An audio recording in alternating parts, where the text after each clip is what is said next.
ابھی اسے لے آئی ہو، ورنہ اس کی موت پکی تھی، اور چاند کی 14 تاریخ کو یہ نہیں بچتی۔ انہوں نے مجھے ایک کمرے میں اکیلا دائرہ کھینچ کر اندر بٹھایا اور کہا کہ اپنی آنکھیں بند رکھنا جب تک میں نہ بولوں۔ تم نے آنکھیں نہیں کھولی۔ کمرے میں بالکل اندھیرا تھا، عامل بابا اور بس میں تھے۔ وہ کچھ پڑھ رہے تھے۔ مجھے عجیب عجیب سی آوازیں سنائی دے رہی تھی، جیسے بہت سارے لوگ جمع ہوں اور میرے ارد گرد ہوں۔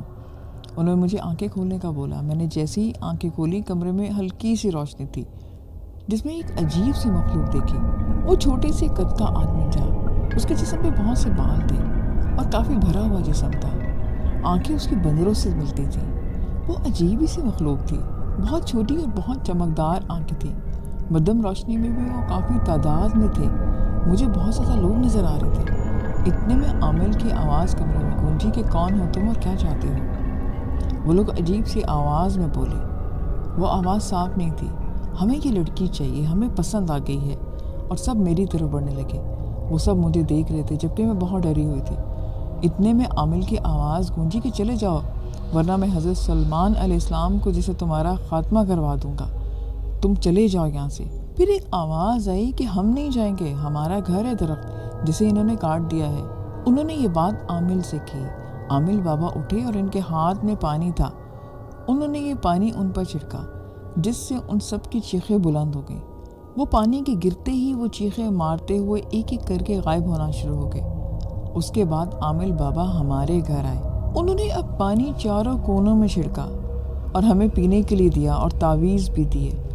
بقول ان کے جنات وہ کافر تھے اور ان کا پورا گروہ تھا جو دھیرے دھیرے مجھے نقصان پہنچا کر مارنا چاہتے تھے، اور وہ گھر کافی عرصے سے خالی تھا تو انہوں نے یہاں بسیرا کر لیا تھا۔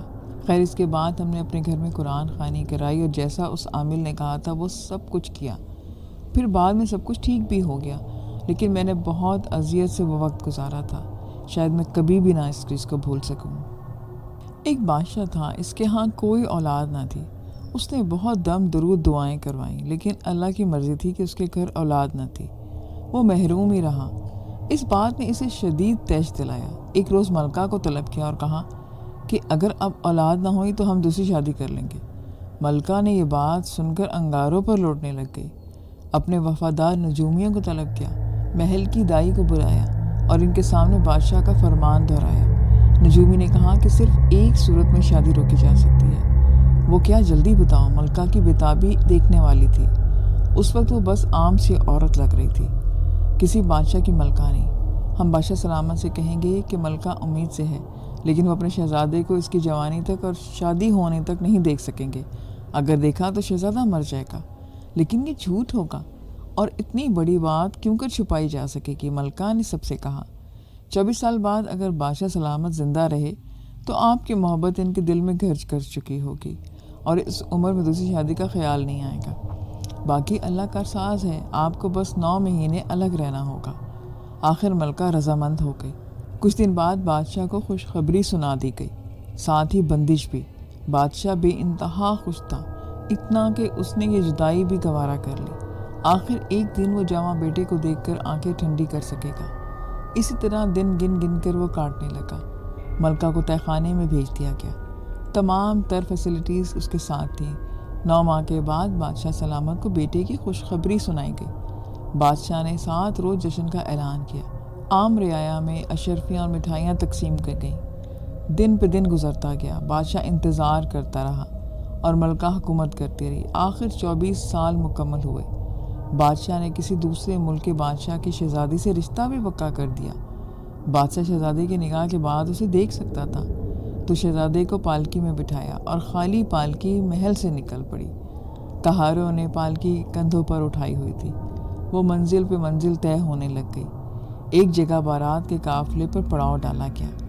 ملکہ اور دائی آپس میں باتیں کر کے رو رہی تھیں کہ جب پالکی کی حقیقت کھلے گی تو ان کے ساتھ جانے کیا سلوک ہوگا۔ دونوں رو رو کر اللہ سے مدد مانگنے لگی، فریاد کرنے لگی۔ اللہ کا کرنا ایسا ہوا کہ جس جگہ وہ بیٹھی باتیں کر رہی تھیں، ایک ناگ اور ناگر بھی اس کے راستے میں درخت کی کھو میں بیٹھے ہوئے تھے اور ان کی باتیں سن رہے تھے۔ وہ 100 سال سے بڑھ چکے تھے اور انسانی روپ دھار سکتے تھے۔ تو ناگ نے اپنی ناگن سے کہا کہ کیسی بے بس عورتیں ہیں، ہمیں ان کی مدد کرنا چاہیے اور جب خطرہ ٹل جائے تو ہم واپس آ جائیں گے۔ ناگر نے بات مان لی اور جب دوسرے ملک پہنچے تو شادیانوں کی گونج میں پالکی جب کھولی گئی تو اس میں ایک بہت ہی خوبصورت شہزادہ موجود تھا۔ بادشاہ نے جیسے ہی بیٹے کی صورت دیکھی اس سے لپٹ گیا۔ ملکہ اور دائی حیران پریشان آنسو بہانے لگی اور رب کا شکر گزار ہوں، ان کے رب نے معجزہ کر دیا تھا اور ان کی مدد کی تھی۔ دلہن ساتھ جا کر کئی منزلیں طے کرتے وطن واپس آ گئی۔ شہزادہ جو اب بادشاہ کا جانشین بھی تھا اس نئی زندگی میں کھو گیا۔ خوبصورت بیوی، ماں باپ کا پیار، کبھی وہ واپسی کا سوچتا بھی تو کوئی نہ کوئی نیا مسئلہ اس کی توجہ کھینچ لیتا۔ اس طرح پورا ایک برس گزر گیا۔ سلطنت اب شہزادے کے ہاتھ میں تھی۔ ادھر ناگر نے اپنے وفادار شوہر کا بہت انتظار کیا۔ آخر ایک روز محل جانے کا فیصلہ کیا۔ چلتے چلتے منزل پر پہنچی۔ محل جا کر شہزادے کی خوابگاہ ڈھونڈی۔ وہاں شہزادے کو اپنی نئی دنیا میں تھا۔ ناگر نے محسوس کیا کہ اب شاید اس کے محبوب کی زندگی میں کوئی اس کی جگہ باقی نہیں۔ ایک مکمل گھر، پیار کرنے والی بیوی، سکون کی نیند جو اتنے عرصے میں ایک دن بھی ناگر کو نصیب نہ ہوئی تھی، اس سے ایک اپنے محبوب شوہر کی بے وفائی برداشت نہ ہوئی۔ شہزادی کی چٹیا چرپائی سے نیچے لٹک رہی تھی۔ ناگر نے اس کا پھندا بنایا اور خود کو پھانسی دے لی۔ صبح اس کی لاش دیکھ کر خادمہ اور شہزادی نے شور مچا دیا۔ جبکہ شہزادہ وہاں پہنچا، اس کی پیاری ناگن اپنی جان محبت کے نام پر گنوا چکی تھی۔ اسے دکھ ہوا، اپنے ہاتھوں سے اسے دفنایا اور روتا رہا، لیکن اب اس کے پیچھے کوئی نہ تھا۔ ایک پھانس تھی، وہ اب بھی رہ گئی تھی۔ اب تو واپسی پر ہر جواز ہی ختم ہو چکا تھا اور وہ دونوں میاں بیوی مثالی شادی شدہ زندگی گزارنے لگے۔ ایک روز باتوں باتوں میں شہزادی نے لاڈ سے شہزادے سے پوچھا کہ آپ کی ذات کیا ہے؟ شہزادے نے کوئی جواب نہ بن پڑا۔ شہزادی نے سوال دوبارہ دہرایا اور جواب نہ پا کر مزید اصرار اور ضد کرنے لگ گئی۔